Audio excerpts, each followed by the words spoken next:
네, 안녕하세요. 약대랍의 칼로리입니다.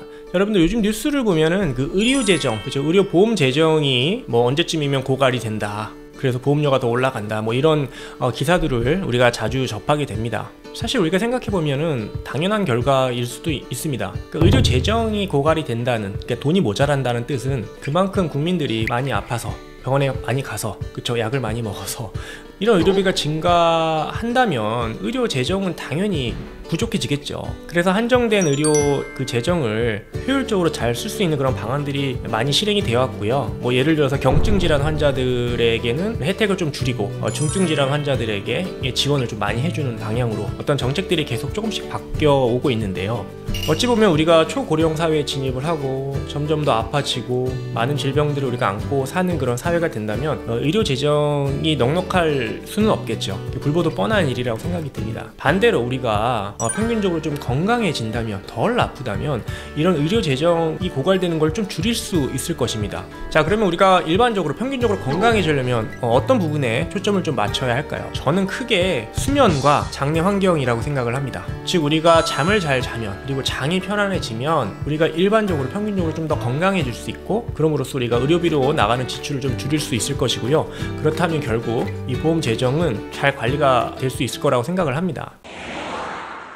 첫 번째로 이제 수면이죠. 수면, 잠인데 아마 수면 전문가 분들께 잠을 잘 자면 보험 재정이 좋아질까요? 라고 물으면 아마 100% 다 그렇다고 말씀을 하실 겁니다. 그만큼 잠이 굉장히 건강에 중요하기 때문이고요. 우리가 자는 동안 건강관리를 하는데 필수적인 그런 생리활성들이 이루어지고요. 반대로 잠을 잘 못 자는 상황에 처해진다면 우리가 여러 만성질환들, 뭐 고혈압, 당뇨, 고지혈증 등등, 또 면역력이 떨어지니까 여러 감염성 질환들에 취약해질 수 있습니다. 그러니까 잠을 잘 잔다는 것은 우리 몸의 여러 에너지 대사와 면역 기능에 굉장히 중요한 역할을 하기 때문에 잠만 잘 자도 평균적으로 우리가 건강해질 수 있는 거죠. 사실 현대 사회는 이 잠을 잘 못 잘 수밖에 없는 그런 상황들이 많이 벌어지고 있습니다. 과도한 어떤 스트레스, 또 저녁에 스마트폰을 본다든지 TV 시청, 또 밝게 해놓고 지내는 습관들, 이런 것들이 우리가 질 좋은 수면에 들지 못하게 하는 그런 여러 환경적인 요인들이 되기 때문에 과거에서부터 지금까지 오면서 이 수면에 대한 문제점들이 점점 더 아마 커지고 있다고 생각이 들고요. 아마 지금도 잠을 잘 못 자서 고생하시는 분들이 굉장히 많으시리라 생각이 들고 아마 점점점 늘어날 겁니다. 그 얘기는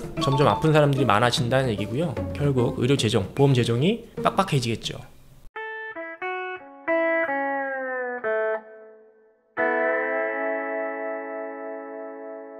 두 번째로 제가 강조하고 있는 부분이 바로 마이크로바이옴 환경이라고 이야기하는 이 장내 환경. 우리가 이 소장, 대장으로 이루어져 있는, 특히 이제 대장 쪽에 그 환경은 별로 중요하다고 생각하지 않습니다. 변비나 설사 정도로만 이해하고 있지 이 장내 환경이 나의 건강에 어떤 영향을 미치는지에 대해서는 잘 모르고 계시는 거죠. 하지만 우리와 공생관계를 이루고 있는 이 장내 미생물, 그러니까 우리 몸은 전체적으로 다양한 미생물로 덮여 있고요. 특히 이제 장에, 대장에 가장 많은 미생물들이 살고 있는데 그냥 살고 있는 게 아니라 우리 건강에 굉장히 중요한 영향을 미치고 있다는 사실이고요. 또 건강한 삶을 위해서는 장내 환경을 잘 가꾸는 노력이 굉장히 또 중요한 전략이 될 수 있을 걸로 보여집니다. 수면과 마찬가지로 장내 환경은 우리 몸의 에너지 대사, 면역 기능과 굉장히 중요한 관계를 갖고 있습니다. 여러분들이 알고 있는 거의 대부분의 질환들이 장내 미생물 환경과 연관성이 있다는 연구들이 많이 나오고 있고요. 점점 더 이런 중요성은 높아질 거라고 생각이 됩니다.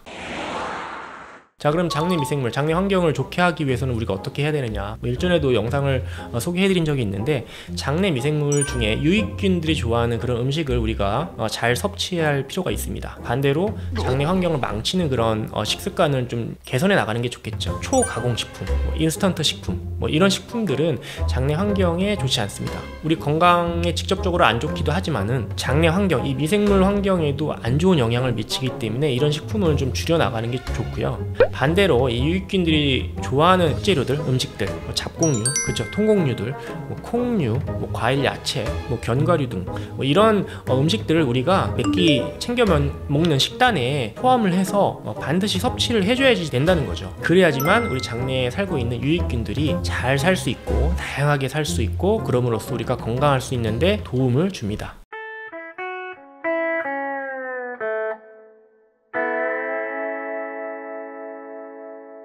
그래서 오늘은 뭐 의료 재정, 보험 재정 이야기를 좀 하면서 어떻게 하면 이를 좀 해결할 수 있을까라는 고민을 뭐 가끔 해보게 되는데요. 실제로 수면 전문가분들은 수면만 잘해도 일반적으로 국민의 어떤 건강 상태가 좋아질 거라고 확신을 하고 있고요. 장내 환경을 연구하는 그런 또 연구자분들은 장만 우리가 건강해도 이 미생물들만 잘 관리를 해도 우리가 평균적으로 건강해질 수 있다라고 확신하고 있습니다. 그래서 의료비로 나가는 지출이 좀 줄어든다면 당연히 의료 재정이 고갈되는 그런 문제는 조금 해결이 될 수 있을 거라고 생각이 들고요. 그런 면에서 의료 재정, 보험 재정을 좀 걱정하는 마음에서 또한 우리가 좀 평균적으로 일반적으로 좀 건강해질 수 있는 방법이 뭐가 있는지, 뭐를 먹어야 건강하다 뭐 이런 걸 떠나서 전체적으로 우리가 건강한 삶을 위해서는 무엇이 가장 좀 중요하겠느냐, 어떤 전략으로 우리가 건강을 지켜야겠는지 좀 이야기해보는 시간을 가져봤습니다. 그래서 여러분들 질 좋은 수면, 잠과 또 건강한 장내 환경, 미생물 환경이 중요하다라는 점을 좀 말씀드렸습니다. 감사합니다.